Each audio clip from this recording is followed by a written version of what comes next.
묵상 기도하심으로 하나님께 예배드리겠습니다.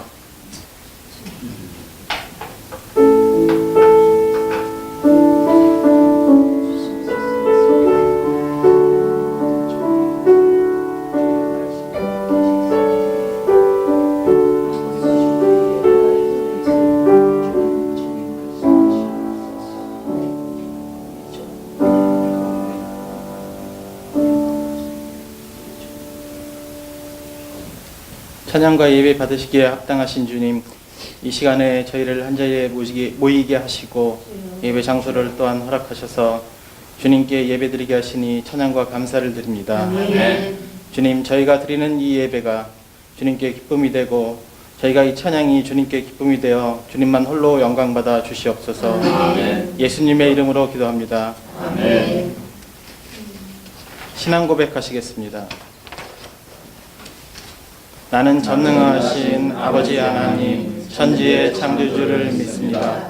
나는 그의 유일하신 아들 우리 주 예수 그리스도를 믿습니다. 그는 성령으로 잉태되어 동정녀 마리아에게 나시고 본디오 빌라도에게 고난을 받아 십자가에 못 박혀 죽으시고 장사된 지 사흘 만에 죽은 자 가운데서 다시 살아나시며 하늘에 오르시어 전능하신 아버지 하나님 우편에 앉아 계시다가 거기로부터 살아있는 자와 죽은 자를 심판하러 오십니다. 나는 성령을 믿으며 거룩한 공교회와 성도의 교제와 죄를 용서받는 것과 몸의 부활과 영생을 믿습니다. 아멘. 찬송가 358장입니다.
성시교독은 신문 10편 16편입니다.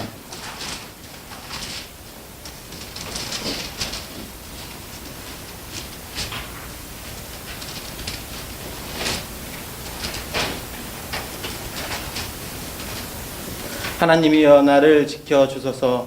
내가 주께 피하나이다. 내가 여호와께 아뢰되 주는 나의 주님이시오니 주 앞에는 나의 복이 없다 하였나이다. 땅에 있는 성도들은 존귀한 자들이니 나의 모든 즐거움이 그들에게 있도다. 다른 신에게 예물을 드리는 자는 괴로움이 더할 것이라. 나는 그들이 드리는 피의 전제를 드리지 아니하며 내 입술로 그 이름도 부르지 아니하리로다.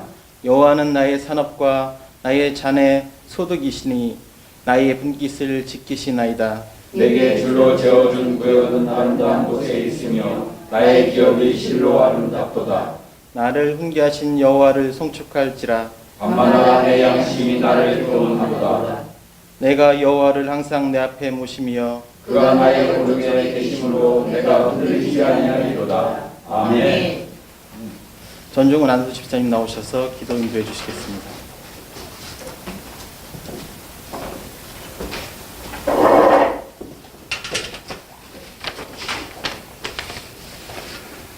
다 함께 기도드리도록 하겠습니다. 하루하루의 삶 가운데서 얼마나 말씀을 부여잡고 주님과 교제의 시간을 가졌는지를 되돌아봅니다. 세상 삶에 파묻혀 영혼의 갈증을 해소하지 못하고 나약한 모습으로 지냈음을 고백합니다.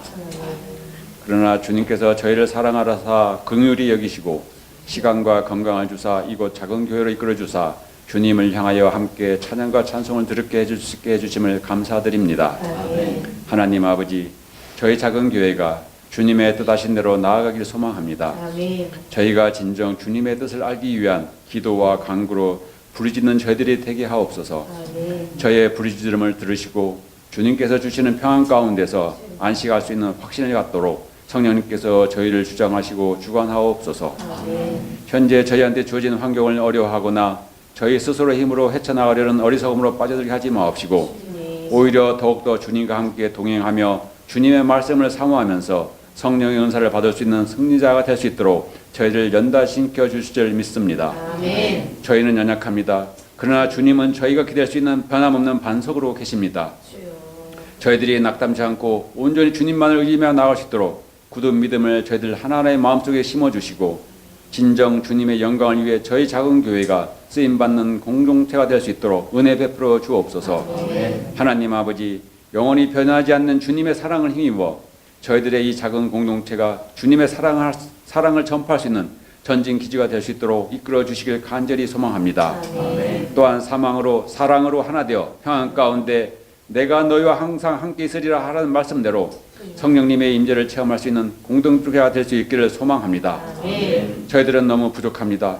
그러나 부족하기에 주님께서 더 많은 것으로 채워줄 줄 믿습니다. 아멘. 주님께 모든 것을 의지하며 맡길 수 있는 단순함과 겸손한 마음을 채워주시옵소서. 아멘. 저희 마음속에 움트고 자리 잡고 있는 교만함이 예수 그리스도를 향한 저희 발목을 잡지 않도록 끊어버릴 수 있는 용기를 더해 주옵소서. 아멘. 하나님 아버지, 자금을 지향하면서 끊임없이 비우고 내려놓고 나누는 가운데서 그 빈 마음과 육신의 건강을 말씀으로 성령의 은사로 가득가득 채워나올 수 있도록 은혜 베풀어 주옵소서. 아멘. 이러한 은혜를 통해서 저희들의 믿음이 더욱더 성숙해지고 하나님의 관계에서 흘러넘치는 기쁨과 경외감으로 찬양을 드리는 저희 성도님 될 수 있도록 이끌어 주옵소서. 아멘. 하나님 아버지, 말씀을 선포하시는 목사님의 강건함과 사모님의 건강을 주님께 챙겨주시옵시고 은혜 베풀어 주시옵소서. 아멘. 하나님 아버지, 새롭게 시작하는 한 주입니다.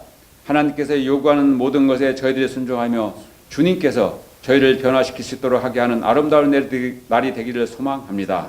하나님 아버지, 이 모든 말씀 우리 주 예수 그리스도 이름으로 기도드리옵나이다. 아멘.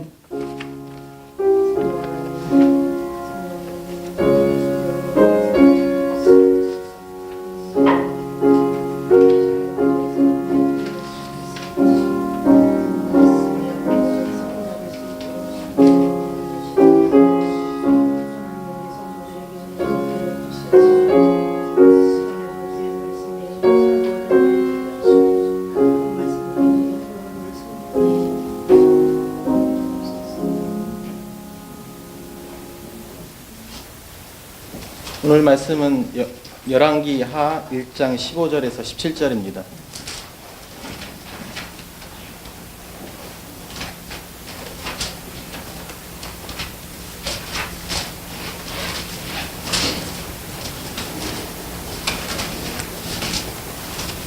제가 낭독하겠습니다.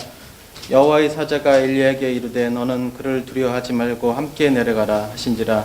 엘리야가 곧 일어나 그와 함께 내려와 왕에게 이르러 말하되 여호와의 말씀이 내가 사자를 보내 에그론의 신 바알세불에게 물으려 하니 이스라엘에 그의 말을 물을 만한 하나님이 안 계심이냐. 그러므로 내가 그 올라간 침상에서 내려오지 못할지라 내가 반드시 죽으리라 하셨다 하니라. 왕이 엘리야가 전한 여호와의 말씀대로 죽고 그가 아들이 없으므로 여호람이 그를 대신하여 왕이 되니 유다 왕 여호사밧의 아들 여호람의 둘째 해였더라. 아멘. 목사님 나오셔서 하나님 말씀 전해주시겠습니다.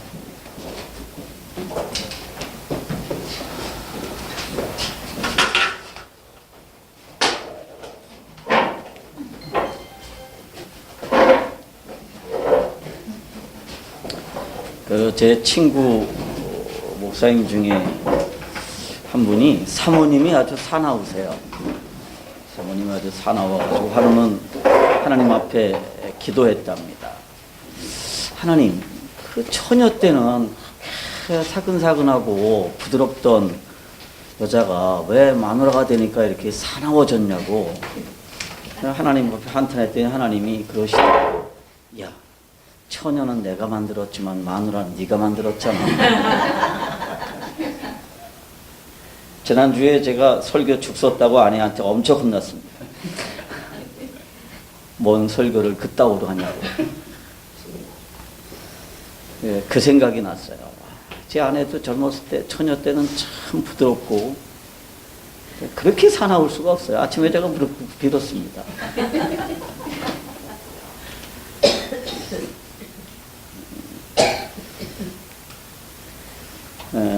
제 스케줄이 이제 대강 좀 나오고 있는데, 다음 주, 그러니까 24일 날 북경 꼭 다녀와야 됩니다.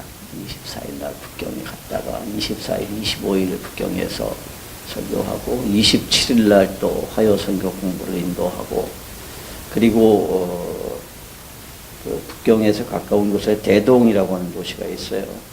거기 잠깐 들렸다가 토요일에 돌아올 계획입니다.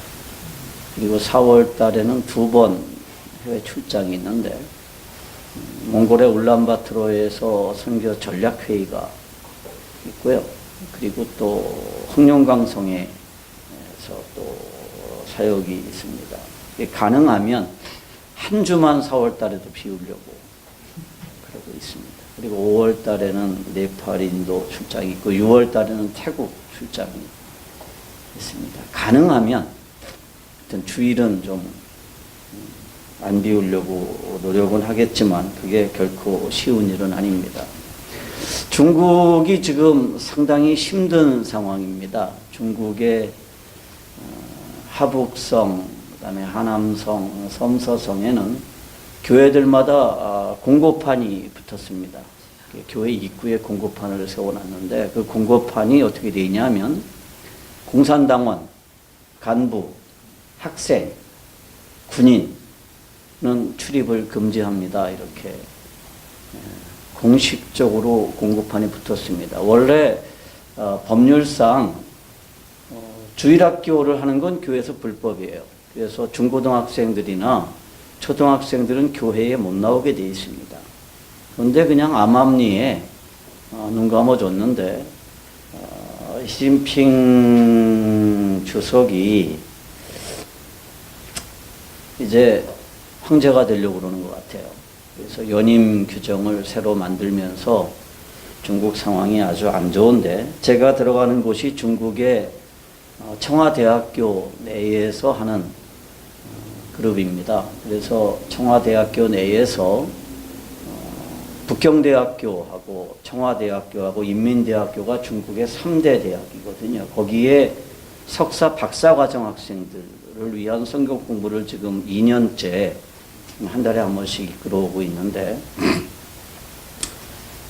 그게 청와대학교 내에 교수님 집에서 하다가 작년에 너무 이제 좀 위험해서 건물을 한 채 이렇게 예배당을 얻어가지고 거기서 모이고 있는데 거기도 요즘 가끔 공안들이 찾아온답니다. 그런데 항상 내가 없을 때만 와요. 다행히.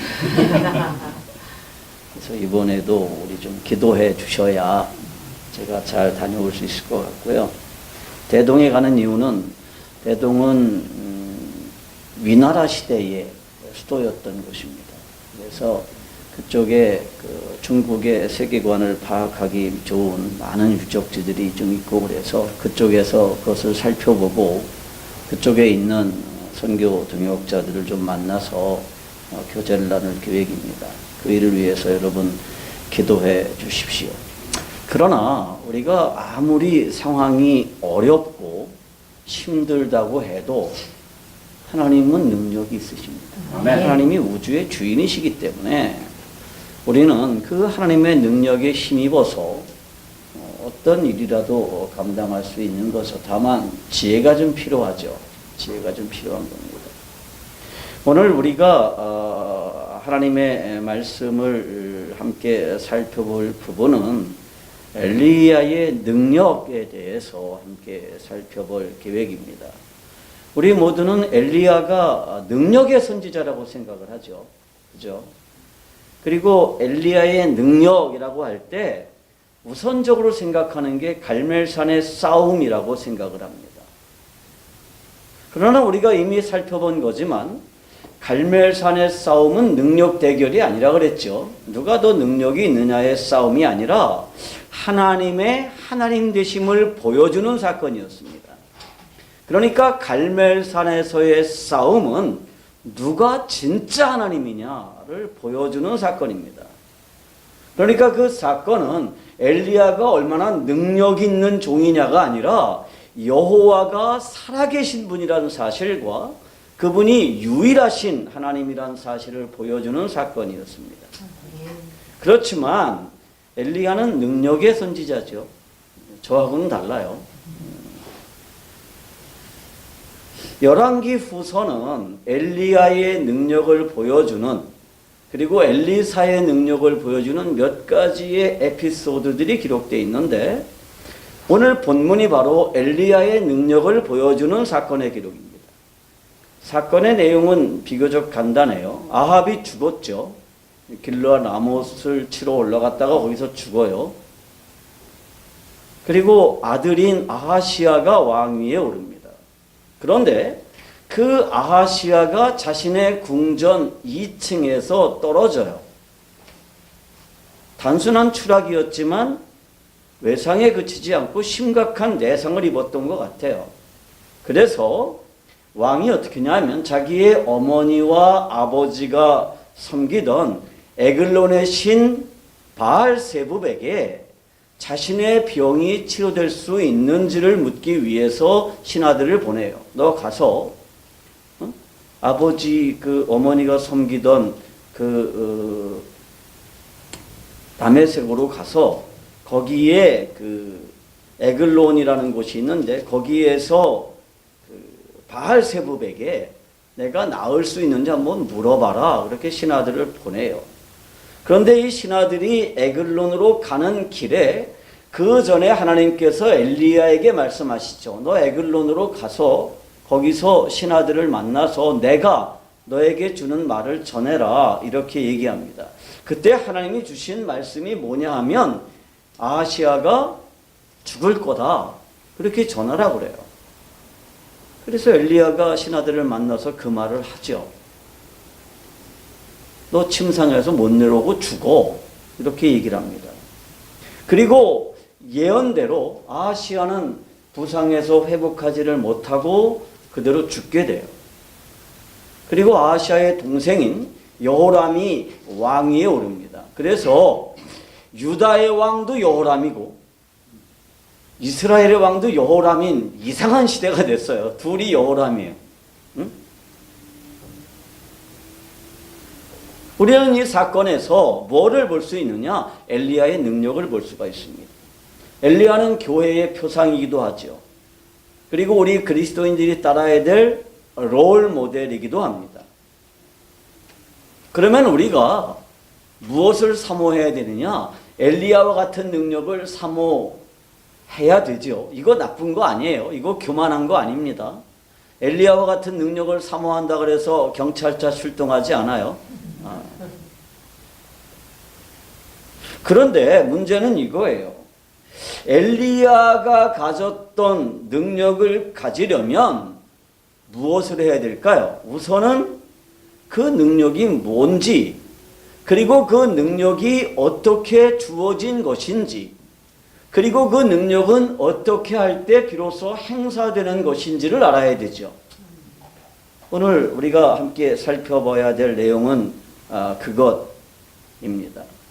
그래서 오늘 우리는 본문을 통해서 엘리야의 능력은 어떻게 주어진 건지, 그리고 그 능력은 어떻게 사용되었는지를 살펴볼 것입니다. 엘리야의 능력은 과연 어떻게 생겨난 것일까요? 첫째로 엘리야의 능력은 엘리야의 거룩하면서 나왔습니다. 따라합시다. 엘리야의 능력은 거룩하면서 나왔다. 거룩하면서 나왔다.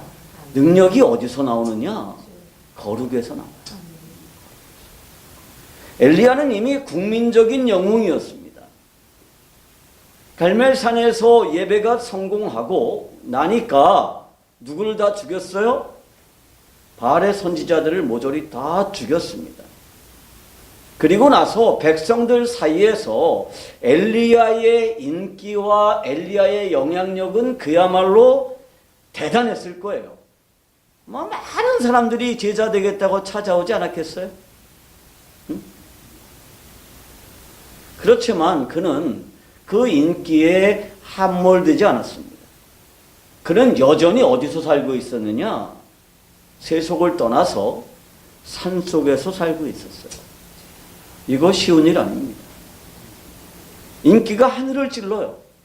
많은 사람들이 와 우리 엘리야 선지자님 그리고 막 따라다니고 가는 데마다 사람들이 막 환호하고 그러는데 보통 사람 같으면 어떻게 해요?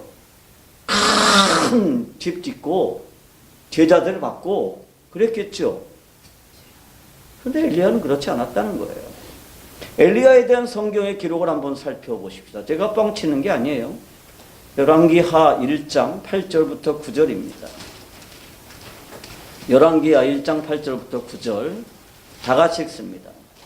그들이 그에게 대답하되 그는 털이 많은 사람인데 허리에 가죽띠를 띄었나이다 하니 왕이 이르되 그는 디셉 사람 엘리야로다. 이에 50부장과 그의 군사 50명을 엘리야에게로 보내매 그가 엘리야에게로 올라가 본즉 산 꼭대기에 앉아 있는지라. 그가 엘리야에게 이르되 하나님의 사람이여 왕의 말씀이 내려오라 하셨나이다. 이미 그는 국민적인 영웅이었습니다. 그런데 그의 삶은 조금도 변하지 않았어요. 여전히 어떻게 살아요? 허리에 가죽띠를 띠고 있었습니다. 쉽게 설명하면 엘리야는 여전히 어떻게 살았다는 거예요? 검소하게 살았다는 거예요. 일반적으로 어느 분야에서 성공하고 지위가 올라가고 영향력이 커지면 처음에 태도를 유지하는 게 쉽지가 않아요. 그런데 엘리야는 어떻게 했느냐? 이전에 검소한 삶을 계속해서 유지하고 있었다는 거예요. 교회가 커지고 목사가 유명해지고 그러면 제일 먼저 변하는 게 뭘까요? 목사의 생활 수준이 달라집니다. 전 우리 교회가 작은 교회라는 게 너무너무 좋아요. 만약에 우리가 이렇게 조그맣게 시작을 했는데 교회가 확 커졌다. 그러면 야, 그 교회 구본식 목사님이 처음 설교 시작해가지고 커졌디야. 그러면 어떻게 해요? 내 인기가 확 올라가겠죠. 그러면 사랑의 교회에서 저를 총경할 수도 있습니다.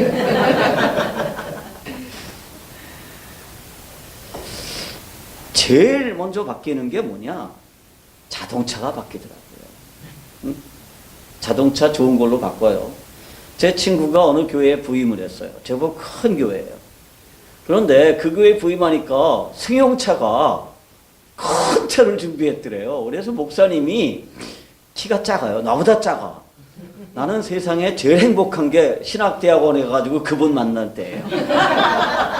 세상에 나보다 더 작은 분이 계시더라고. 근데 이분이 무슨 뭐 큰 차를 교회에서 준비를 해줬는데 그 전에 그분이 타던 차는 조그만 차였거든요. 그래서 너무 부담스러워서 장로님들 당회에서 나 이런 차 타기가 좀 부담스럽습니다. 그랬더니 당회에서 그러더래. 목사님 타시는 차는 목사님 개인이 아니라 교회의 체면입니다. 목사님 차 타고 노회도 가야 되고 시찰에도 가야 되는데 우리 교회 정도의 목사님이 조그만 차를 타면 교회의 체면이 말이 아닙니다. 그러니까 차 타십시오. 그래서 어느 날 만나기로 했는데 차는 있는데 사람을 안 보이더라고. 차 속에 붙여가지고 안 보여.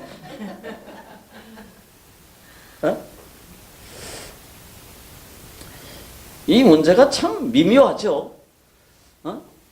교회가 우리 교회는 참 겸손해. 그래서 목사님한테 조그만 차를 사주면 목사님이 좀 기분 나빠할 수도 있고요.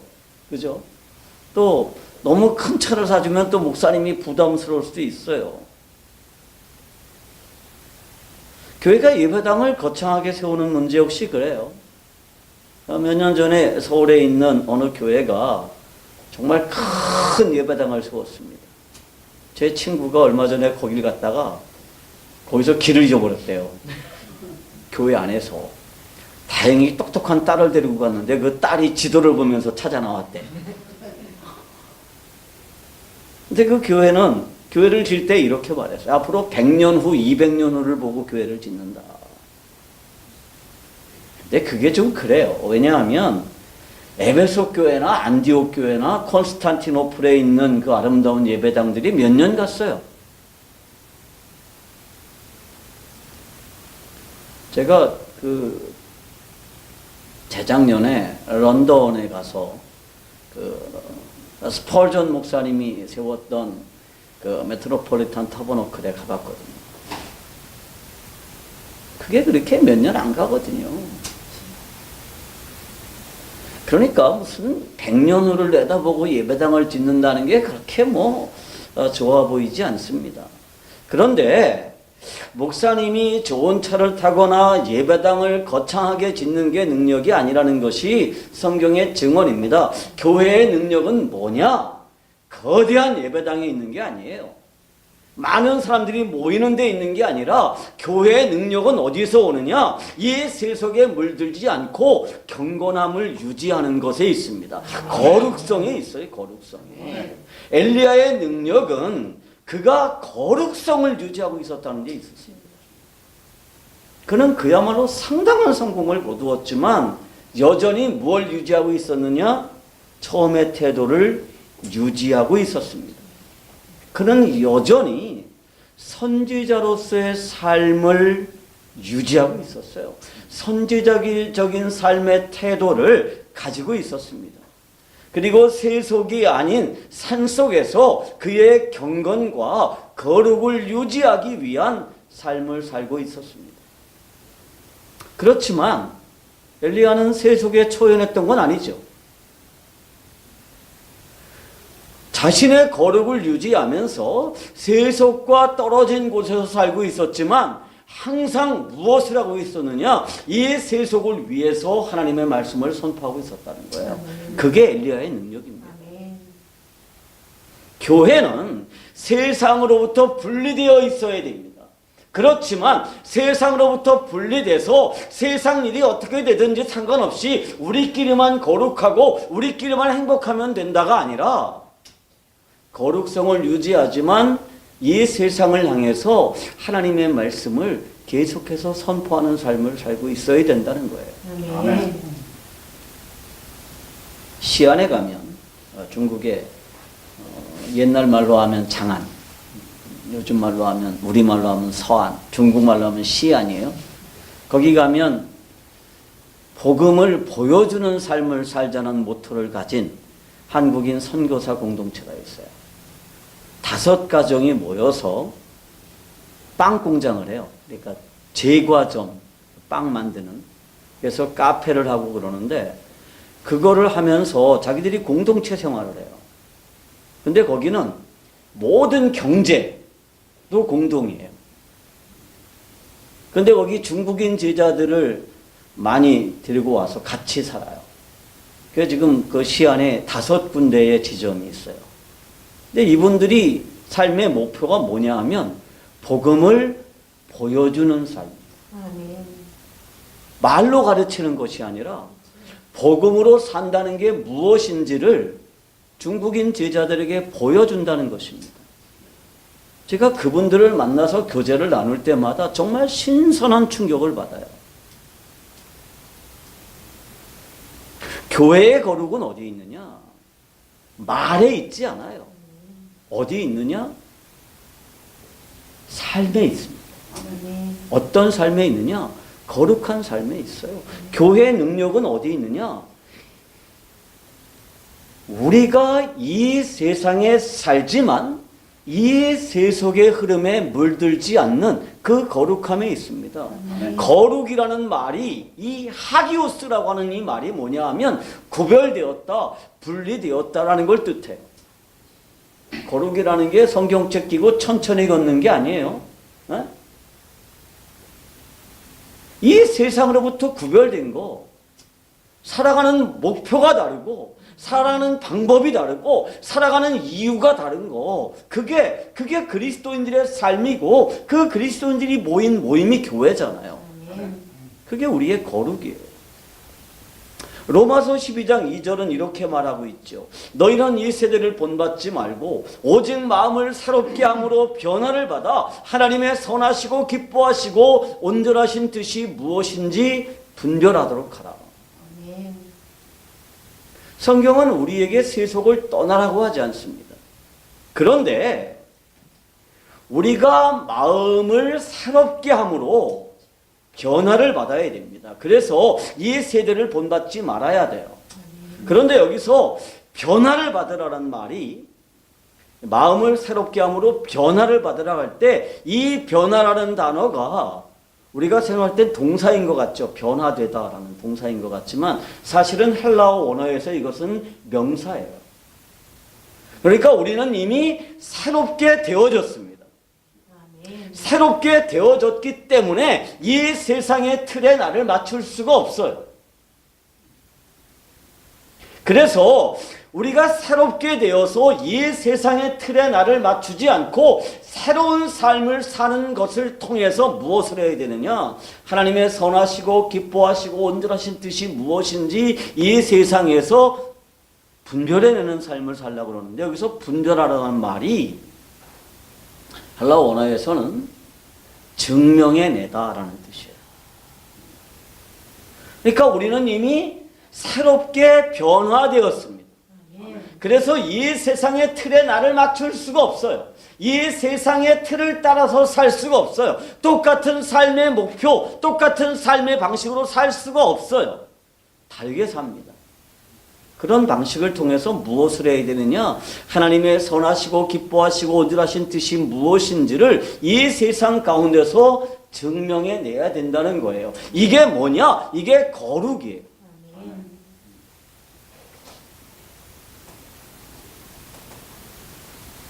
우리는 너무나도 이 세상의 세계관이나 이 세상의 풍조나 이 세상의 가치관을 따라서 살아요.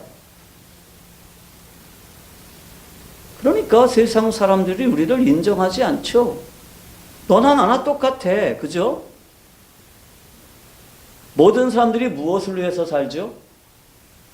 행복해지려고 살아요. 행복해지려고. 근데 세상 사람들은 자기 자신의 노력으로 행복해지려고 해요. 술을 마셔서 행복해지려고 들고, 요즘 미투 운동 한참인데 뭐 그런 방식으로 행복해지려고 들고, 돈을 많이 벌어서 행복해지려고 들고, 뭐 화투를 치고 친구들하고 뭐 어울려서 노는 걸 통해서 행복해지려고 들어요. 그런데 너희는 뭐 하나님 덕분에 행복해지려고 들잖아. 행복해지는 거 똑같은데 뭘, 방법만 다르지. 그죠? 그러니까 세상 사람이 우리를 인정하지를 못하는 거예요. 그런데 우리는 변화되었어요. 달라졌어요. 거룩해졌어요. 그러면 우리의 삶의 목표는 어디 있어야 되느냐? 행복해지는 데 있는 것이 아니라 거룩해지는 쪽에 있어야 되는 겁니다. 내가 생각하는 거나 내가 말하는 거나 내가 사람을 대하는 거나 이 모든 일을 통해서 내가 하나님에게 가까이 가는 거, 나를 통해서 새로운 삶의 모습, 하나님의 성품이 나타나는 거, 그게 우리 삶의 목표가 됐을 때, 그럴 때 뭐가 증명되느냐? 우리의 거룩이 세상 속에서 증명되는 겁니다. 교회의 능력은 어디에서 나오나요? 많은 성도들이 교회의 힘입니까? 교회의 막대한 재정이 교회의 힘인가요? 아니에요. 교회의 능력은 교회의 거룩성에 있습니다. 교회는 이 세상과는 전혀 다른 모임이에요. 이 세상과는 전혀 다른 운영 원리에 의해서 움직여지는 것입니다. 교회는요, 요즘 그런 교회들이 있어요. 몇몇 교인들이 이사가 돼서 CEO를 청빙하고 그 CEO에게 운영을 맡겼다가 실적이 없으면 바꾸죠. 실제로 그런 교회들이 있어요. 교회는 주식회사가 아니에요. 교회는 또 교인들에게 완벽한 서비스를 제공하기 위해서 노력하는 것도 아니에요. 예전에 제가 신림동에 엄청나게 큰 교회에 설교하러 간 일이 있어요. 교사대학에 강의를 하러 갔는데 교사대학에 모인 사람들이 한 700명 되더라고요. 얼마나 큰 교회인지 알겠죠. 근데 3일 동안 무슨 교사대학인가 뭔가를 하는데 제 앞에 강의하신 분들이 다 우리나라의 쟁쟁한 분들이세요. 신학대학교 교수들. 제가 제일 마지막 날이었는데 제가 참 놀란 게 있어요. 다 끝나고 나서 기도회까지 끝났는데 거기 선생님들은 샥 나가는데 나가자마자 빗자루 들고 막 청소들 하는 분들이 다 이름표 달고 있더라고요. 누굴까요? 교회에서 월급 받는 전도사들, 부목사들. 근데 담임 목사님의 생각이 뭐냐면 교회는 성도들에게 완벽한 서비스를 제공해야 된다. 교회는 성도들에게 서비스를 제공하기 위해서 존재하는 것이 아니에요. 교회는 모든 사람들이 누구예요? 교인들이에요. 교회는 하나님의 영을 모시고 있는 성도들의 연합입니다. 그렇기 때문에 교회의 참된 능력은 어디까지나 거룩에서 생겨나요. 교회가 세속에 물들지 않고 거룩성을 유지할 때 참다운 능력을 유지할 수 있습니다. 교회가 거룩성을 잃어버리면 맛을 잃은 소금이 돼요. 그러면 세상 속에 함몰되고요. 세상으로부터 짓밟힐 따름입니다. 교회의 참된 능력은 거룩성에서 나온다는 사실을 기억하시기 바랍니다. 아멘. 엘리야의 능력은 어디서 나왔나요? 둘째, 엘리야의 능력은 기도에서 나왔습니다. 따라합시다. 엘리야의 능력은 기도에서 나옵니다. 기도에서 나온다. 아하시야가 엘리야에게 50부장과 그의 군사 50명을 보내요. 그러자 하늘에서 불이 내려와서 그들을 살라 죽여요. 다음으로 또 보내요. 50부장하고 50명의 병사들을 보내요. 또 불이 내려와서 죽여요. 그리고 세 번째로 엘리야를 찾아간 50부장은 어떻게 하느냐? 엘리야 앞에 무릎을 꿇고 내 생명을 좀 귀하게 여겨달라고 그렇게 부탁을 하죠. 그리고 하나님께서 엘리야에게 말씀하세요. 두려워하지 말고 함께 내려가라 라고 말씀하셨고 그는 왕을 만나서 하나님의 말씀을 전합니다. 이 말씀을 읽으면 우리는 엘리야가 과연 불의 사자구나 그렇게 감탄하게 되죠. 갈멜산에서도 뭐가 내려왔어요? 불이 내려왔어요. 불러 불이 내려왔어요. 제가 어렸을 때 부흥사들이 많이 하던 거 있죠. 불러.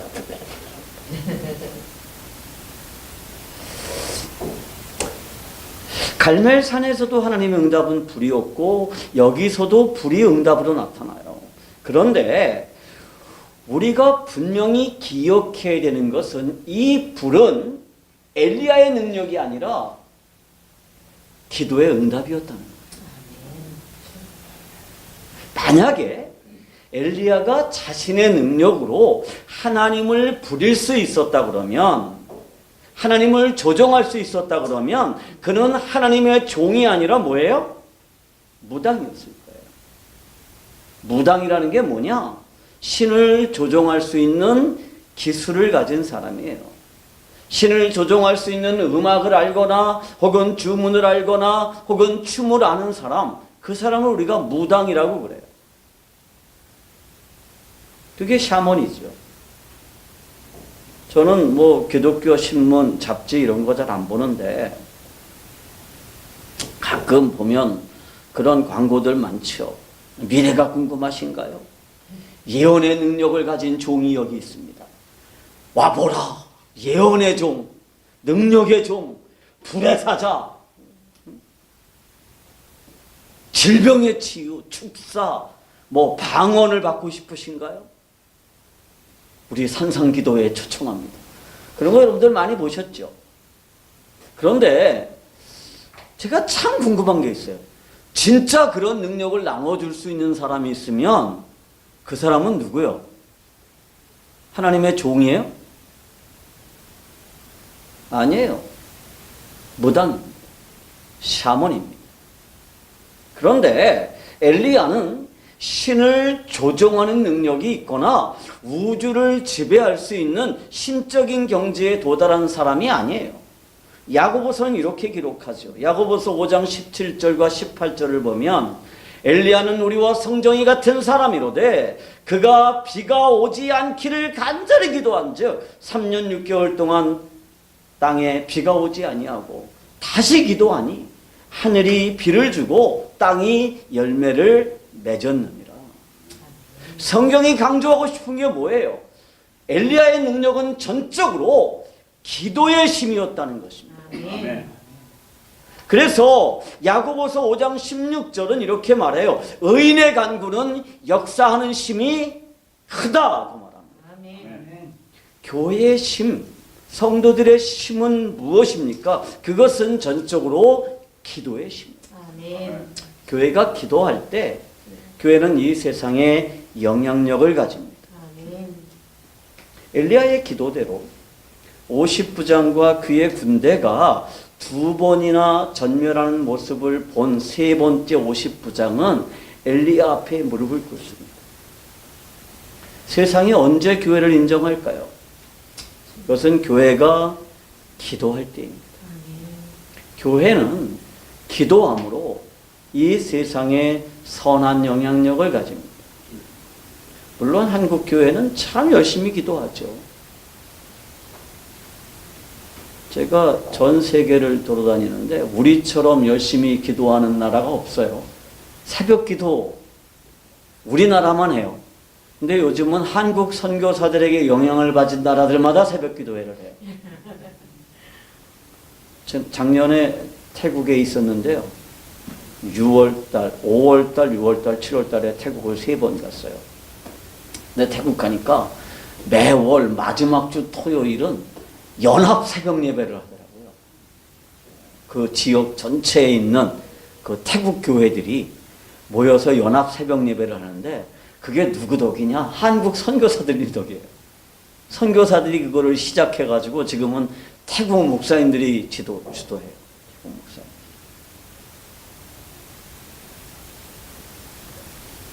그런데 우리가 정말 열심히 기도하는데 그게 순전히 나 자신만을 위한 기도라 그러면, 내 욕심을 채우기 위한 기도라 그러면 그 기도는 세상을 바꿀 수 없어요. 교회는 세상에 하나님의 복을 전하는 통로입니다. 아멘. 그렇기 때문에 교회는 끊임없이 이 세상을 위한 중보의 역할을 감당해야 되는 거예요. 아멘. 교회가 기도하면 세상은 교회를 두려워할 것입니다. 그런데 교회가 기도하지 않으면 세상은 교회를 경멸할 거예요. 선교한다는 게 쉬운 일 아니에요. 늘 위험, 있습니다. 늘 위험이 있어요. 저도 중국 공안에 2번 체포됐었고, 또 베트남 하노이에서는 뇌졸중이 와가지고 거의 죽을 뻔한 경험을 했었고, 늘 재정의 위험이 있고 늘 어려움들이 있습니다. 그러나 그럼에도 불구하고 한국 교회가 이 세상을 섬길 수 있는 최고의 무기가 뭐냐? 복음을 위해서 기도하는 거예요. 이 복음이 땅끝까지 전해질 수 있도록 우리가 기도해야 됩니다. 그리고 끊임없이 선교사들을 보내야 되는 거죠. 엘리야의 능력은 어디서 나오나요? 세 번째로 엘리야의 능력은 세상을 두려워하지 않는 데 있습니다. 따로 합시다. 엘리야의 능력은 세상을 두려워하지 않는 데 있다. 세상을 두려워하지 않는 데 있다. 그러니까 엘리야의 능력은 교회의 능력이에요. 그러니까 교회의 능력은 어디 있느냐? 세상을 두려워하지 않는 데 있어요. 엘리야는 세속이 아니라 어디서 살았어요? 산속에 살았습니다.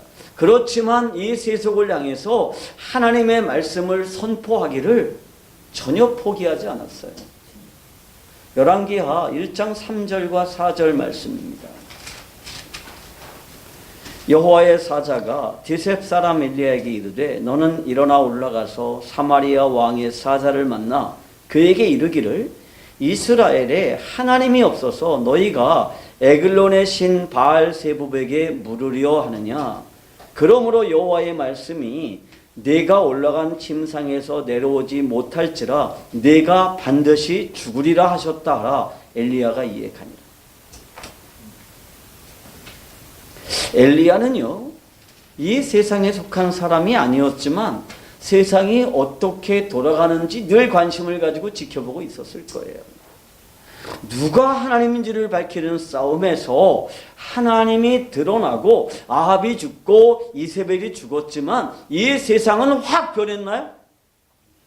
세상은 안 변했어요.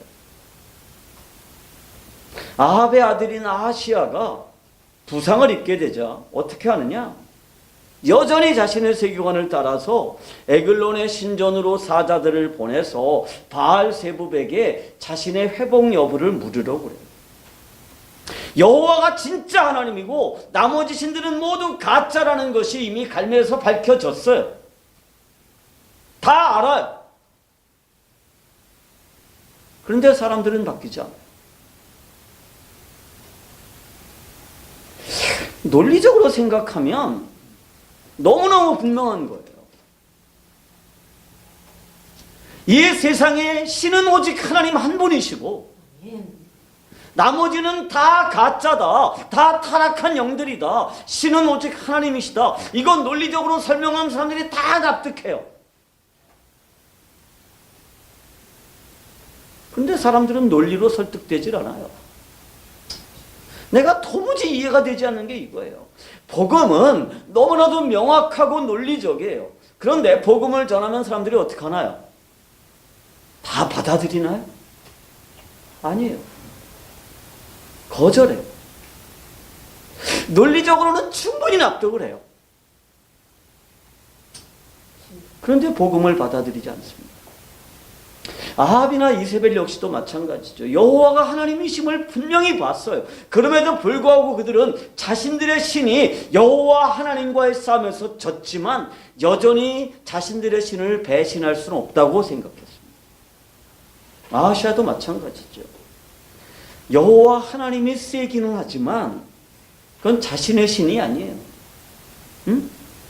내 신은 누구냐? 우리 가문의 수호자라고 생각했던 바알세붑이 더 친근하게 생각이 됐을 것입니다. 그래서 그런 농담이 있죠. 요즘 권사님들도 딸 시집 보낼 때 점집에 가서 사주 본다면서요?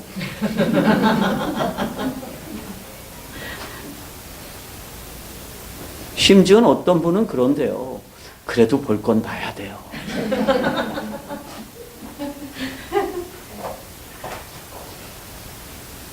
여러분, 이 아하시야가요, 자신의 수호자라고 생각했던 바알세붑이요, 이게 끈질기게 오랫동안 내려와 가지고요. 예수님 당시에도 사람들이 누구를 섬겼어요? 바알세불을 섬겼어요. 이 바알세불이라는 게 뭐냐 하면 원래는 바알세붑이에요. 바알세붑. 그런데 이 바알세붑이라는 게요. 아람어에서는 바알세불인데 시브리어에서는 바알세붑이에요. 바알세붑은 뭐냐? 파리들의 주인이에요. 그러니까 진짜 허무한 거예요. 파리들의 주인. 그러니까 바알이라는 걸 무슨 뜻이라 그랬어요? 주인이라 그랬잖아요. 주인님. 세붑이 뭐냐면 파리예요. 위 날아다니는 파리. 그러니까 사람들이 그 파리들의 주인을 자신들의 주인이라고 섬기고 있었다는 거예요. 그것을 엘리야는 예리한 눈으로 바라보고 있었어요. 우리는 이 세상에 속해 있지 않아요. 전혀 다른 세계관을 가지고 살고 있어요. 그래서 우리는 이 세상을 보는 눈이 이 세속과는 전혀 달라요. 그러나 이 세속을 전혀 무관심하게 보는 것이 아니라 예리하게 세상을 보고 예리하게 세상을 보면서 기도할 수 있어야 된다는 것입니다. 아멘. 드디어 엘리야에게 말씀이 임했습니다. 전혀 관심이 없는 사람한테 하나님은 그런 말씀을 주시지 않을 거예요. 관심을 가지고 안타까움으로 바라보고 있는 사람에게 하나님의 말씀이 주어집니다. 그리고 엘리야는 당당하게 왕을 만나서 그에게 하나님의 말씀을 전합니다. 그게 열왕기하 1장 16절 말씀이에요. 말하되 여호와의 말씀이 내가 사자를 보내 에글론의 신 바알세붑에게 물으려 하니 이스라엘에 그의 말을 물을 만한 하나님이 안 계심이냐? 그러므로 내가 올라간 그 침상에서 내려오지 못할지라 내가 반드시 죽으리라. 이게 엘리야가 아하시아에게 한 말이에요. 여러분 이거 쉬워요? 목사로서 제일 힘든 게 이거죠. 그렇게 살면 절대로 하나님의 복을 기대할 수 없는 사람이 있어요. 근데 그 사람에게 그렇게 직접적으로 말을 못 전한다는 거예요. 응? 그렇게 전하면 사람을 잃을 것 같고 너무 또 심한 것 같아서 애둘러서 말을 할 때가 참 많아요. 그러면 이 사람이 좀 알아먹으면 좋겠는데 못 알아먹는다는 거죠. 그러면 그냥 목사는 포기합니다.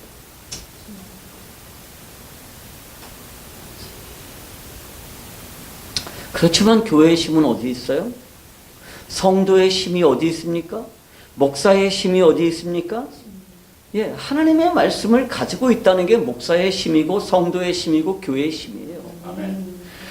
구약의 선지자들을 가리키는 시브리어가 나비예요. 선지자가 나비인데요. 이 나비라는 말이 예언자라는 뜻이에요.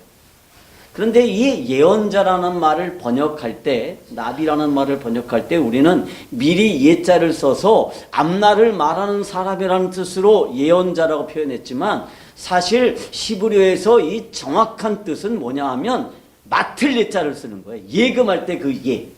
그래야 정확한 표현입니다. 하나님의 말씀을 맡은 사람이 누구냐? 선지자예요. 그러니까 앞날을 젖히는 사람이 선지자가 아니에요. 이게 인식이 잘못돼가지고 예언의 은사라고 말할 때 어떤 사람의 앞날을 얘기해 줄 수 있는 은사가 예언의 은사라고 얘기해가지고 멍뚱하게 말하는 목사들이 가끔 있어요. 이렇게 함에다가 성경 말씀 쫙 적어서 넣어놓고 뽑기 하고. 요즘 그런 거 많이 하죠. 교회에서 연초되면. 하나님의 말씀 뽑아서 그게 당신이 하나님에게 주신 말씀이요. 그 말씀 붙잡고 사세요. 그런데 참 재수없게 요한일서를 뽑았어요. 또 어떤 사람이 말씀을 뽑았는데 요한일서 4장 몇 절인가 뽑았어요. 요한복음을 뽑았어요. 그런데 요한일서는 뭐냐 하면 사랑엔 두려움이 없나니 그런 말씀이에요. 근데 이 여자분은 요한일서 4장을 뽑았어요. 똑같은 구절인데 내게 남편이 5이 있었으나 지금 남편도 내 남편이 아니다. 이런 말씀 뽑으면 어떡해? 여러분, 예언자라고 하는 것은 하나님의 말씀을 맡은 사람이라는 뜻이에요. 그래서 우리가 하나님의 말씀을 정확하게 전해야 됩니다. 교회는 하나님의 말씀을 맡았어요. 예언자는 하나님의 말씀을 단순히 맡기만 하는 사람이 아니에요. 예언자는 하나님의 말씀을 맡아서 그 말씀을 전해주는 사람입니다. 하나님께서 엘리야에게 말씀을 맡겼어요. 아하시아가 무가치한 바알세법을 섬기고 있기 때문에 너는 반드시 죽을 것이다 라고 말씀을 맡겼는데 엘리야가 두려움 때문에 그 말씀을 그대로 전하지 못하면 어떻게 되는 거예요? 엘리야가 예언자가 아닌 거예요. 그런데 우리는 세상이 두려워서 하나님의 말씀을 하나님의 말씀대로 정확히 전하지 못합니다. 하나님의 말씀을 정확히 전하지 못한다는 얘기는 뭐예요? 하나님의 말씀대로 살지 못한다는 거예요. 하나님의 말씀을 몰라서 우리가 못 사나요? 어떤 사람들이 저에게 상담을 요청해요. 그러면 자기 문제를 다 알아요. 하나님의 말씀도 다 알아요. 목사들이 말씀을 더 깊이 공부하세요. 기도하세요.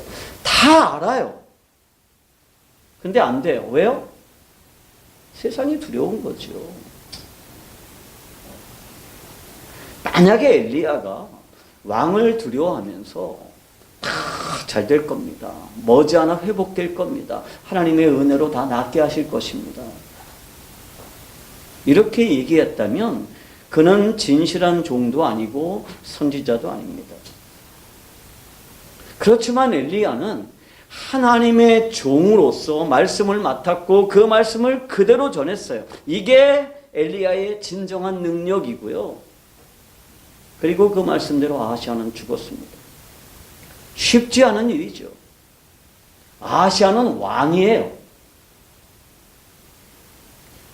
권력을 가진 사람에게 그 말씀을 고지곧대로 한다는 거는요, 목숨이 위태로울 수도 있어요. 그러나 그는 선지자로서 왕 앞에 섰습니다.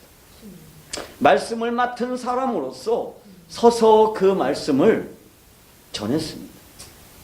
교회의 힘은 어디 있나요? 하나님의 말씀을 가지고 있다는 것입니다. 교회는 세상을 향해서 아름다움을 전하는 곳이 아니에요. 교회는 세상을 향해서 문화사업을 하는 것도 아닙니다. 교회는 세상에 평안을 전하는 곳이 아닙니다. 교회는 이 세상에 하나님의 말씀을 전하는 곳입니다. 교회의 힘은 하나님의 말씀을 맡았고 그 말씀을 그대로 전할 때 능력이 있어요. 목사의 능력은 어디 있나요? 말씀을 정확하게 그리고 정직하게 전할 때 능력이 있습니다.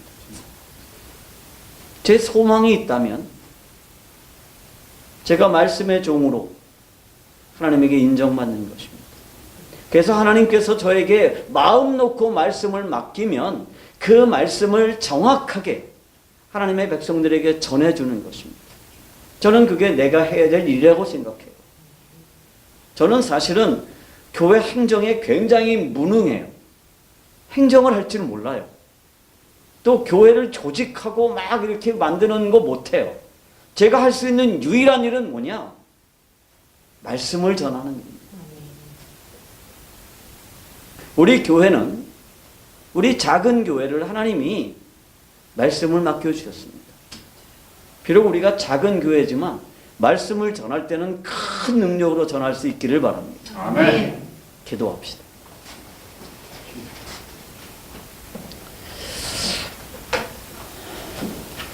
우리 하나님 앞에 함께 기도하겠습니다. 오늘 말씀을 생각하면서 주님의 말씀을 맡은 주의 종답게 두려워하지 말고 이 세상에서 주의 말씀을 전하게 하여 주시옵소서. 이렇게 기도하겠습니다. 다 같이 기도합니다. 아버지 하나님 감사합니다. 하나님 아버지, 오늘 우리가 귀한 하나님의 말씀을 맡았는데 하나님 아버지, 이 세상을 두려워하지 않게 하여 주시옵시고 이 세상에서 당당하게 하나님의 말씀을 전할 수 있는 은혜 허락하여 주시옵소서. 아버지 하나님, 우리 작은 교회가 이 세상에서 하나님 아버지 기도하는 교회가 되기를 원합니다. 하나님 아버지, 각자 처소에서 하나님 앞에 기도하게 하시고 하나님과 동행하면서 늘 하나님 앞에 묻게 하여 주시옵시고 내 고집대로, 내 뜻대로, 내 생각대로, 내 감정대로 행하는 것이 아니라 하나님의 말씀을 따라 행하게 하여 주시옵소서. 기도하게 하여 주시옵소서. 하나님 아버지, 무엇보다도 우리가 거룩한 공동체가 되기를 원합니다. 하나님 아버지, 우리 가운데 정말 다른 세계관을 가지고 살게 하여 주시옵시며 하나님 아버지, 우리 가운데 세속적인 세계관이 우리 가운데 승결하지 않게 하여 주시옵시고 그러한 것들로 말미암아 우리 공동체가 허물어지지 아니하도록 하나님 은혜를 베풀어 주시옵소서. 우리가 거룩한 공동체로 이 세상에서 주님의 나라를 보여주게 하여 주시옵시고 거룩한 삶을 통하여 하나님의 말씀을 보여줄 수 있는 귀한 은혜를 허락하여 주시옵소서. 감사합니다.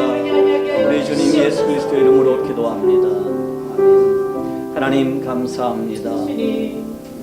주께서 우리 작은 교회를 세우셨는데 하나님 아버지, 우리 공동체가 거룩한 공동체가 되기를 원합니다.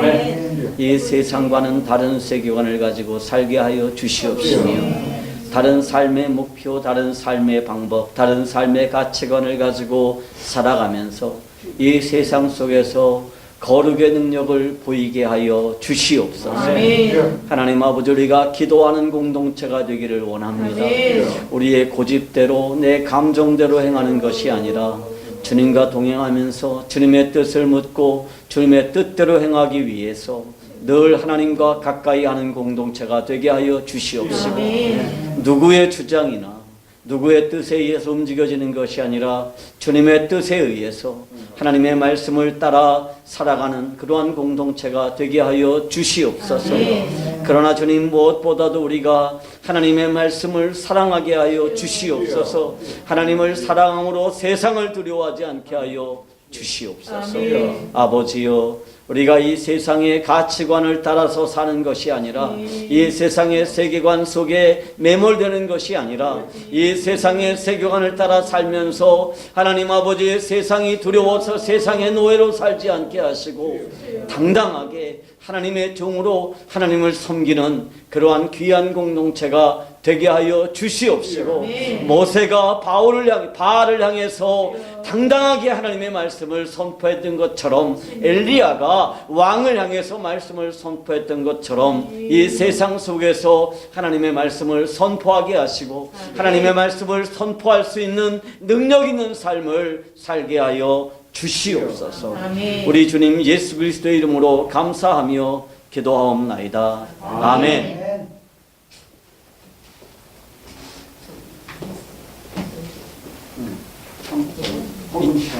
이춘호 학생, 격송하겠습니다.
찬송가 347장 부르시겠습니다.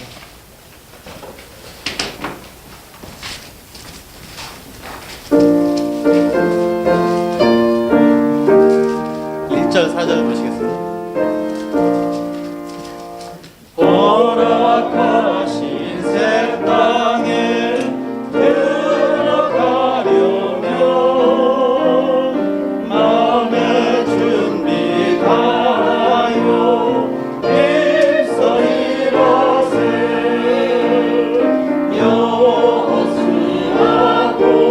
나라 앞으로 가세 우리 걸쳐서는 주님 품일세 일할 곳이 아직도 많이 힘든데 담대하게 나가서 힘써 일어세 여호수아 본받아 앞으로 가세 우리 걸쳐서는 주님 품일세. 네, 목사님 나오셔서 기도해 주시겠습니다.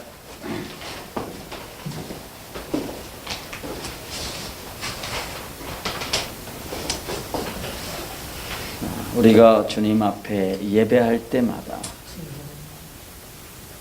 주님께서 우리의 주인이시고 내가 누리고 있는 모든 것들, 내가 소유하고 있다고 생각하는 모든 것들의 주인이 하나님이란 사실을 한평생 잊지 않고 기억하기를 원합니다. 아멘. 그리고 이러한 신앙의 고백을 담아서 주께서 내게 맡기신 것들의 10분의 1을 주님 앞에 드림으로써 나머지 10분의 9도 하나님의 뜻에 따라 합당하게 사용하겠다고 주님 앞에 고백합니다. 하나님, 이러한 귀한 고백에 참여한 주의 백성들에게 주의 복을 허락하여 주시옵시며 저들의 삶에 더 많은 것들로 채워 주시옵소서. 이웃들에게 나눠줄 수 있는 재물을 주시고 하나님의 교회를 섬길 수 있는 재물을 주시며 자식을 키우고 하나님의 나라를 위하여 애쓰고 수고할 수 있는 재물을 허락하여 주시옵소서. 저들에게 건강의 복을 허락하셔서 한평생 하나님의 나라를 위하여 일할 수 있는 은혜도 허락하여 주시옵시며 자자손들에게 주님의 복을 허락하시고 이 복음이 대대손손 이어져 내려갈 수 있도록 주님의 은혜를 더하여 주시옵시며 저들의 가정을 신앙의 명문 가정들로 세워 주시옵소서. 하나님, 이 귀한 예물을 주님 앞에 드립니다. 주께서 이 재물을 사용하실 때마다 하나님의 영광이 드러나게 하여 주시옵소서. 감사하며 우리 주 예수 그리스도의 이름으로 기도하옵나이다. 아멘.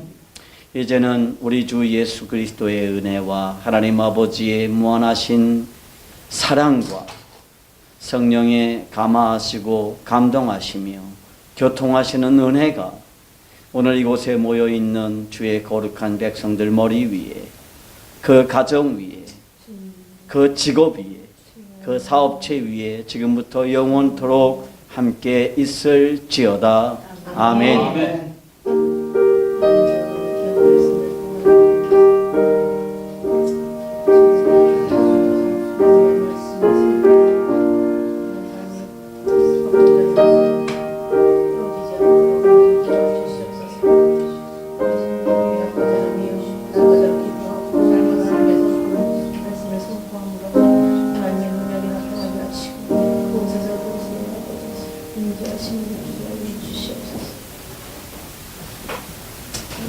감사합니다. 예배